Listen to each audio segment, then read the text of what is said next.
এটা যেটা অপারেশন, এটা একটা মানে ভেরি রেয়ার একটা কন্ডিশন।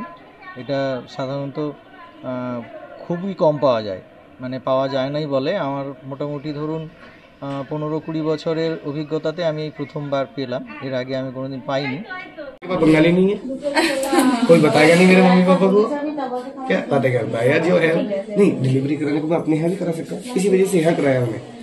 আমি ওটিতে জিজ্ঞাসা করেছিলাম যে এর জন্য আমার কোনো ফিউচারে কোনো কিছু অসুবিধা হবে কিনা, তো ডাক্তার বলল না না, এতে কোনো অসুবিধা নেই, ঠিক আছে।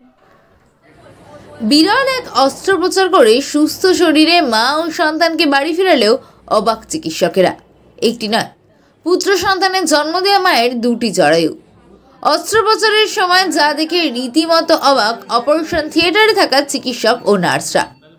ডক্টর মহিতোষ মণ্ডল জানান, প্রায় 20 বছরের তার চিকিৎসক জীবনের অভিজ্ঞতাতে এই প্রথম এমন ঘটনার সাক্ষী থাকলেন।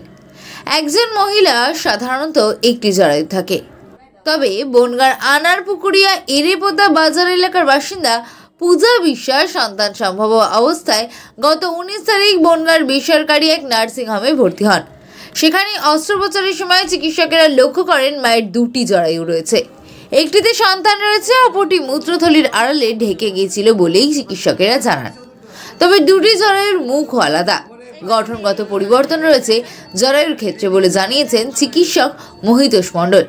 সেক্ষেত্রে অস্ত্রোপচার করার সময় কিছুটা হলেও সমস্যায় পড়তে হয় চিকিৎসকদের, তবে অবশেষে সফল অস্ত্রোপচারের মাধ্যমে মা ও সন্তানকে স্বাভাবিক জীবনে ফেরালেন তারা। এই ধরনের দুটি জরায়ুকে ইউটোরাইন ডাইডিলকাস ইউনিক্লিস বলা হয়ে থাকে চিকিৎসা বিজ্ঞানের ভাষায়, যা বিরল বলেই জানান চিকিৎসকেরা। রোগিণী অর্থাৎ মা পূজা বিশ্বাস পুত্র সন্তানের জন্ম দিয়েছেন। এদিন মা ও সন্তানকে সুস্থ শরীরে বাড়িতে ফেরায় নার্সিংহোম কর্তৃপক্ষ। বিষয়টি জানতে পেরে কিছুটা হলেও অবাক পূজা। ভবিষ্যতে এর জন্য কোনো সমস্যায় পড়তে হবে কিনা চিকিৎসকদের জিজ্ঞাসা করেন তিনি। সেক্ষেত্রে চিকিৎসকরা জানিয়ে দেন এর জন্য কোনো সমস্যায় পড়তে হবে না তাকে। ফলে দুটি জরায়ু বিশিষ্ট এই মা সুস্থভাবেই সন্তানকে নিয়ে চিকিৎসকদের ধন্যবাদ জানিয়ে ফিরলেন বাড়িতে। রোগীর পরিজন ও প্রতিবেশীরাও খুশি চিকিৎসকদের এই সাফল্যে। তো ওর যেটা রয়েছে দুটো জরায়ু, দুটোর একটাতে বেবি এসেছে আর একটাতে আসেনি, এবং দুটো জরায়ুর মুখ মানে সার্ভিক্সও দুটো। এই কন্ডিশনটাকে বলা হয় ইউটেরাইন ডাইডিলকাস ইউনিকলিস। এটা খুবই একটা রেয়ার কন্ডিশন।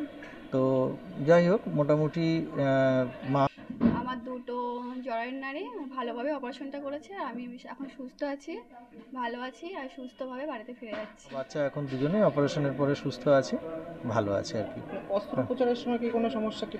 না, অস্ত্রোপচারের সময় যেটা হতে পারতো আর কি, তো সেটা হয়নি।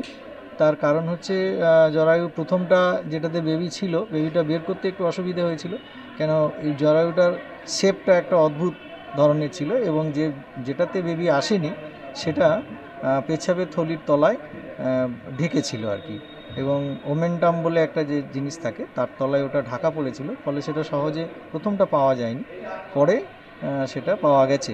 এবং যেটা একটা অসুবিধা বা যাই বলুন, এটা যে আমাদের আলট্রাসোনোগ্রাফি বা যেগুলো হয়ে থাকে, যে পদ্ধতির সাহায্যে আমরা বুঝে থাকি বা বেবির অবস্থা, তারা ওই অবস্থার কথাটা আগে উল্লেখ করেনি তাদের রিপোর্টে আর কি। এটা একটা হলে আরও সুবিধে হতো অপারেশনটা করতে গিয়ে।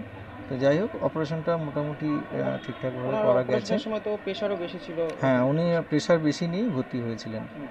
প্রেশার অত্যন্ত বেশি ছিল, এবং সেটা অত্যন্ত যত্ন সহকারে তার প্রেশার কমিয়ে এবং মা বাচ্চা সুস্থ অবস্থায় আমরা তাকে বাড়ি ফেরাতে পারছি আর কি, পেরেছি আর কি। এটা কবে হয়েছিল অপারেশনটা? হয়েছিল গত বুধবারে হয়েছিল। ঠিক আছে, তো এখন ঠিকই আছে, বেশ ভালো আছে, ওরা এখন বাড়ি যাচ্ছে আর কি। আপনার নাম? আমার নাম ডক্টর মহিতোষ মণ্ডল।